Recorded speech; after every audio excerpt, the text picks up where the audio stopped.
Hello, everybody.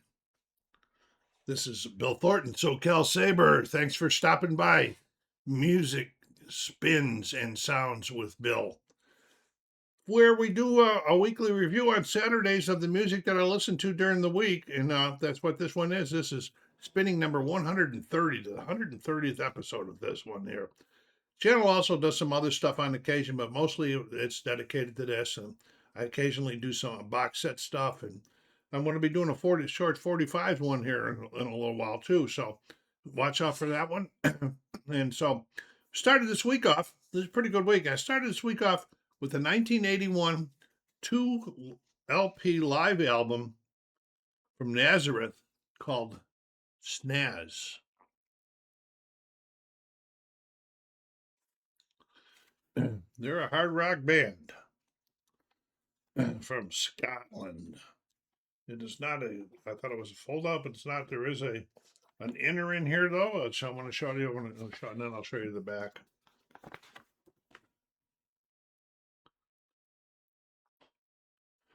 When I got this on Whatnot. When I bid on this one, I thought, because I knew the name Nazareth for some reason, I thought that I knew the music. But when I got to listening to it, I really didn't know a lot of their music. So this was a really nice addition. It is a greatest hits. Uh, but I didn't know a lot of them. What do I got here? Another inner? Yeah, I do, but different with different pictures on it.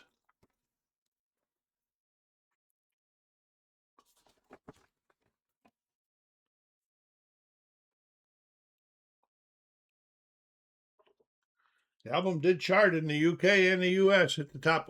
We were charted in the top 100 on both of them.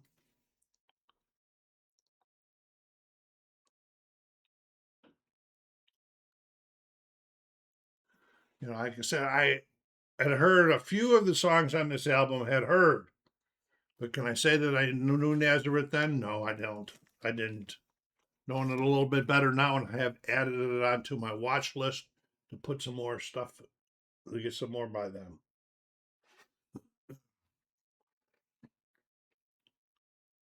Overall, I like these two LPs. I like the sound of the music and everything, and I'm going to give Snaz the 1981 double L live LP from Nazareth a G plus for this week in my ratings. All right, so that was off. That was a pretty good start to the week, I thought, right there. Take a little break when you can. Put it on pause. Go down there and hit that like button and subscribe if you haven't done so yet, if you're watching. And put some remarks down there. Let's get the channel growing some more. We're back up. We went to 50, and then we went down to 48. We're back up to 50 subscribers again. Let's shoot for 75. Let's go. Try and get your friends. Tell your friends about this. All right. Now, the next album that I going to talk about is part of a box set. I'm not going to show you. I won't show you the whole box set, but I'm going to show you. It's pretty heavy. This is called Kevin Rowland and Dixie's Midnight Runners, and it says "To Ra Ra A" as it should have sounded. Well, I bought this on Whatnot. I purchased it, bid on it on Whatnot. I didn't know who they were. But here's this box set, looking really nice. That showed the contents and everything. And nobody was bidding on it. I waited till almost the end, and then I placed a really low bet, and I got a steal. Occasionally, you get one of those on Whatnot. All right, so I'll show you some of the contents. Get to the album here in a second. I kept the hype sticker.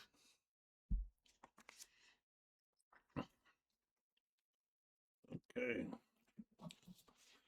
Look at the size of this book.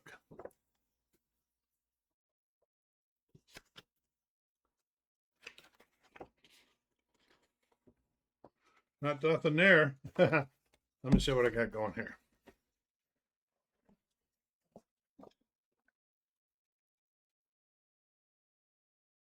I'm not going to show you everything in the book, but just to show you what they want through and all of the interesting stuff in here. So that's pretty darn cool, if you ask me. Oh, let's see how I'm going to do this stuff here today. Do it like this. Then we got this other here. This one here. I'll show you what's in there. So we're getting a little bit of a box set. First look today too, huh? Beside the music.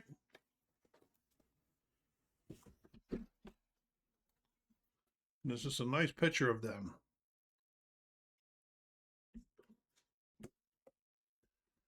Oh, there's another one. I'm thinking since it's not marked that this is probably Kevin.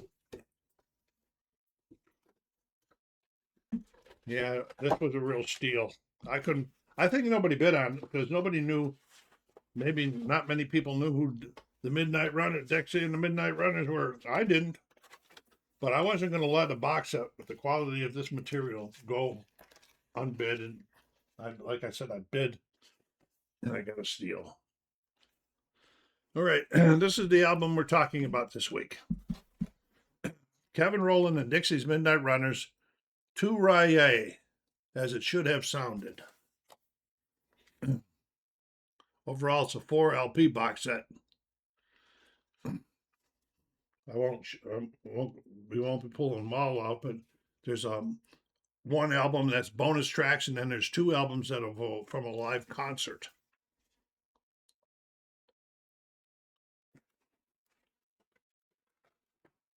This is a reissue of the 40th anniversary celebration of Dixie's Midnight Runners, 1982 hit album.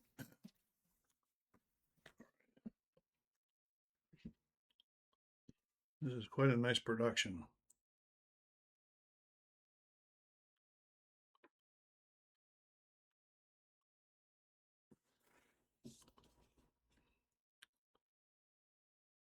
And this was expanded and led by Kevin to address his long-held criticism of the original mixes, the Quintess.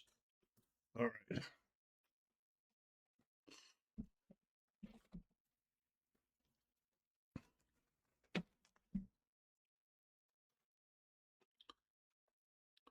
The 82 release was the band's most successful album, debuting at number 2 in the UK albums chart.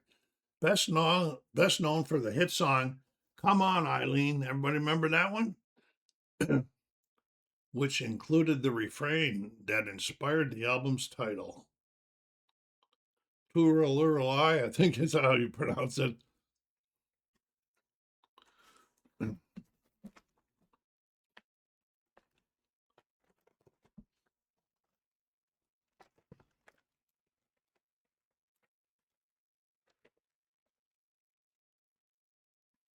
Okay.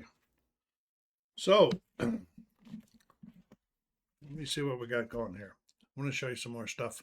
I'm not going to pull them all out and show you everything. You know, and Kevin, he was a critic of the original one, and even though its success is number 2 in the UK and 14 in the US, I felt it didn't sound as good as the others. So it was redone. I don't have the original, so I can't judge on that, whether it was or not. So that was for the album.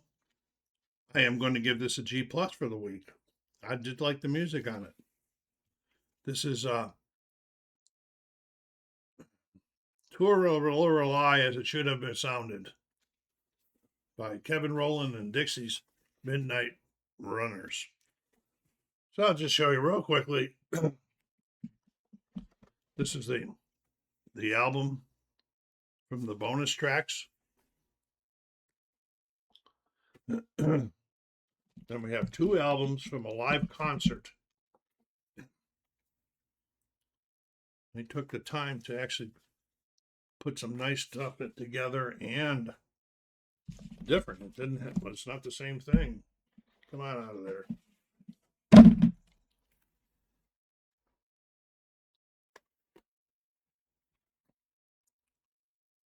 Overall, the production of the whole box set I'm going to give a VG Plus to. This is really a nice box set.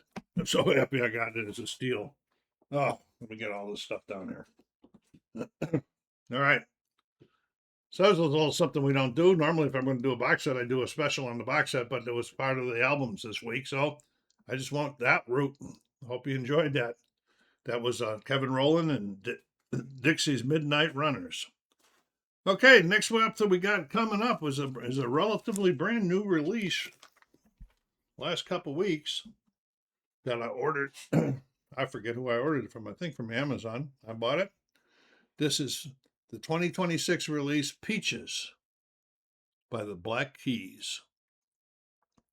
I have 5 LPs and 1 CD in my collection by the Black Keys.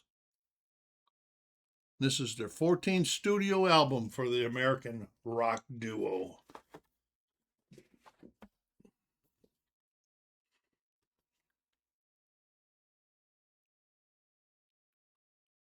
It's a covers album.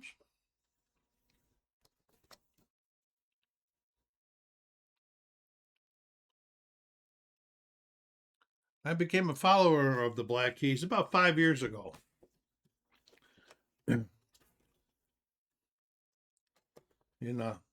Critics wrote about this and this. Critics Pitchfork stated that it was billed as the Black Keys as at their most natural since 2002 debut, The Big Come Up. As you know, I'm not against covers. I do enjoy covers, especially ones that are done slightly different than what the originals were. So I get to hear different versions of them. I've told you that before, but I wanted to repeat it in case nobody had ever heard that from me. And the album received mostly fair to good reviews, but there's always the naysayer critics, such as Pitchfork,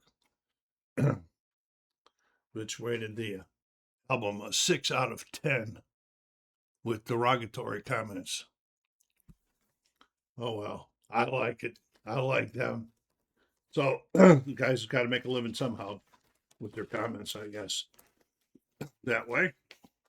So for this one here, the 2006 release, Peaches by the Black Keys, I'm giving this one a G+ for the week. You guys have any, or you people have any of these albums? So let me know. If not, do you have any by any of these groups that I'm talking about? If not, let me know. And what was I just going to say? Losing control of it already. All right, time that we get to we pull out CDs from the CD collection for the week.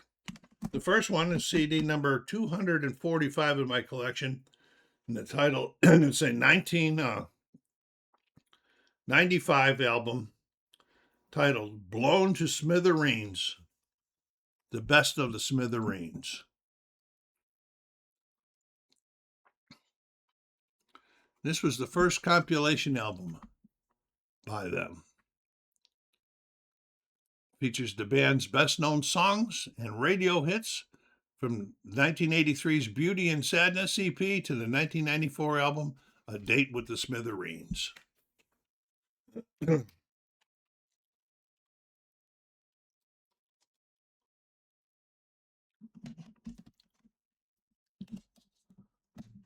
I can't get the book out again. Why? Oh my, these CDs are so hard to get out anymore. Well, maybe we're not going to get this book out today. Maybe. Here it comes. Old man fighting it again. I've got a good laugh out of that.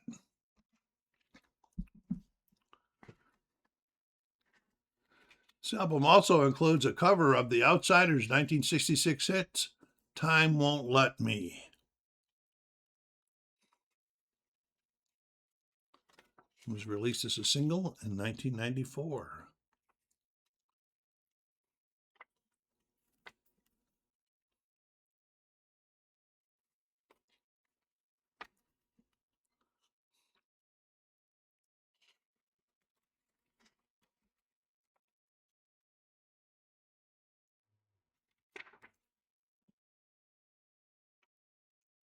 I have 2 CDs in the collection by them. Not the biggest fan, but I do like some of their work.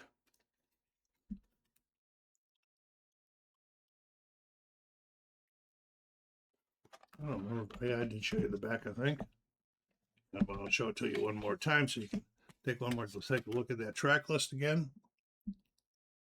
The combination of alt rock, pop rock, and indie rock songs. I like that, but I found the tempo too consistent. You know, I'm more of a type of a guy that like it's probably almost like a concert. I like to have the ups and the downs, the ebbs and flows of the music. This one seemed like it was maybe a little up, maybe a little down, but a little bit too consistent for me. But anyway, I still liked it, so I'm going to give it this Blown to Smithereens, the 1995 album by the Smithereens, a G for the week. At the end of the show, I pick out the two that gave me the most fun or most memorable of there. But again, I stopped picking compilation CDs and compilation albums as the favorites because they have all so many good songs that they could be winning all the time. So the next CD of the week, number 246, is a greatest hits album by Stevie Ray Vaughan and Double Trouble. It's in 1995. I have 3 CDs in my collection by Stevie Ray Vaughan, and I also have 1 LP with him and Albert King in the collection. This album here was released 5 years after his untimely death, which took a great guitarist away from us. Great guitarist in my feelings, anyway. The album charted, and we got one of those ones, the funny ones. I guess it's going to do good. Charted in 4 different countries.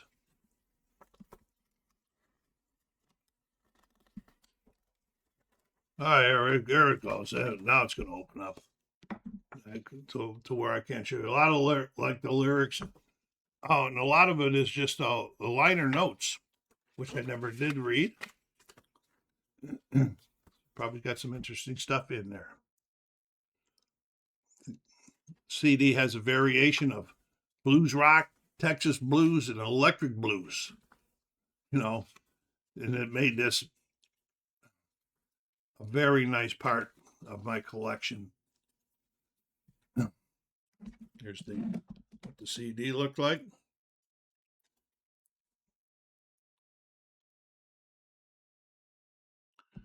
I thought I had another one with his brother, Family Style or something. I'm going to have to relook at it.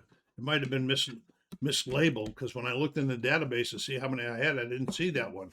So I thought his brother's name is James, and they had done an album together. So this greatest hits album for the week really hit the spot for me, this 1995 album, and it's getting a VG from me for this week. All right. Back to albums now. The last 2 of the week, they always come out of the collection. They've been in the collection for a long time, yelling to be heard, to be listened to. The first one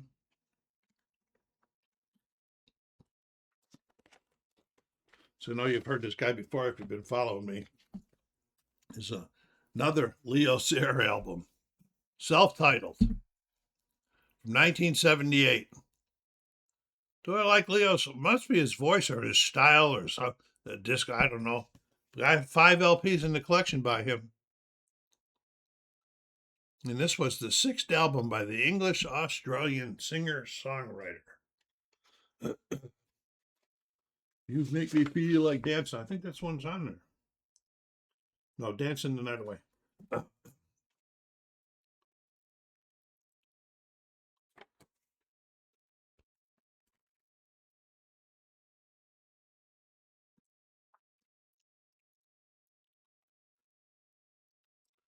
It's a pretty mellow album. Got a few songs on there that I liked back in the day. I really like that Stormy Weather, Dancing the Night Away, Raining in My Heart. And so, you know, I don't know what was going on in my life at those times that would have made me like those songs, because that's what normally would happen when something was going on in my life and a song came along that I could relate to. I liked it. And I probably picked the LP up because of his previous ones. So for the week, the self-titled Leo Sayer album from 1978 gets a big G. I didn't even try the album. Excuse me, Leo. It's on the Warner Brothers label.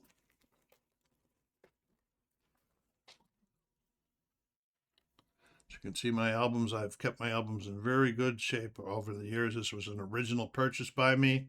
So we're talking 48 years.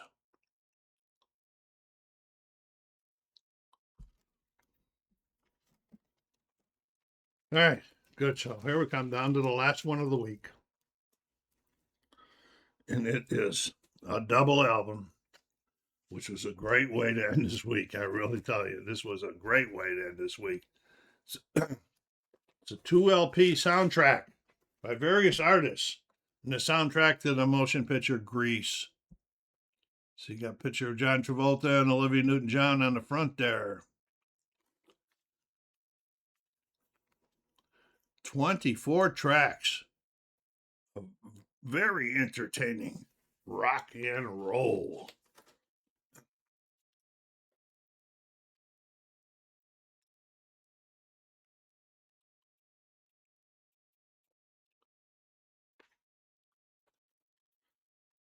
You know, sometimes I wish I knew I was old, but I really,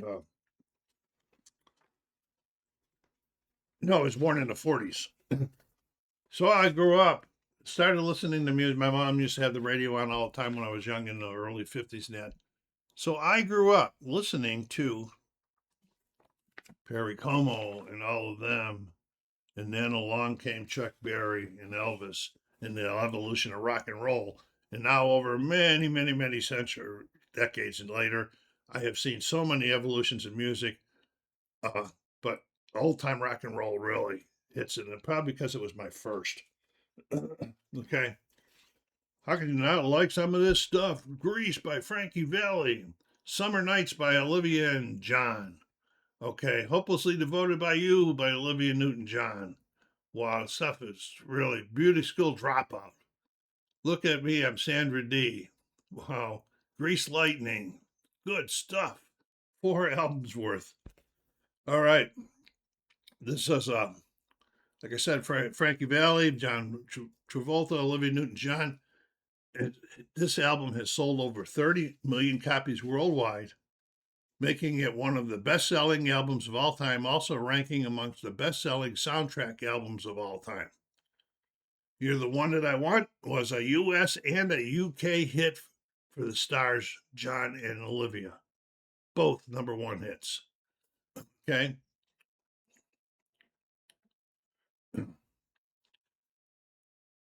This, beside John Travolta and Olivia Newton-John, this also featured songs by the rock and roll revival group Sha Na Na. Anybody remember Sha Na Na? That's cool. As well as the hit song Grease, written by Barry Gibbs and sung by Frankie Valli of the Four Seasons. And that was another #1 hit. This album is really good. If you never listened to it, get it up on your Spotify or whatever you listen to and take a gander at it. Can't be a gander. A gander's a look, isn't it? I don't know my English all that well. And it is original. It's on RSO Records. In very, very good shape.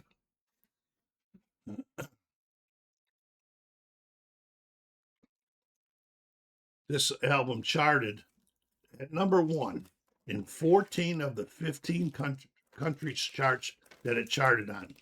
The only one that didn't hit #1 was #3 in Portugal. Go figure that out. I don't know why. Anyway, that was a great way for me to end the week listening to this one. And I'm giving this a big VG for the music and the album. So we'll just stay right there for the first one. The Grease soundtrack is going to be one of my 2 picks for the week. God, Gotta be. That was so good. Then I'm gonna go back up here. Take a look.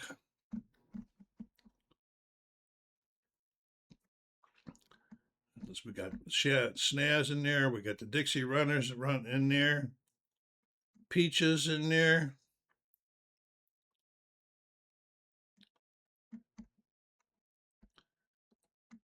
I'm going to go with Peaches. Snaz, I first thought Snaz, but then I remembered that it was a collection of their greatest hits. So I'm going to go with the recent release of Peaches by the Black Keys, which got a G plus on the week. So that's my two, Peaches from 1926 and the 1978 soundtrack to Grease. That was fun. I hope you enjoyed this. Put some comments down there. Let me know what you're listening to. I love to hear from you. SoCal Saber saying, take care of yourselves out there. Be kind to each other and stay safe.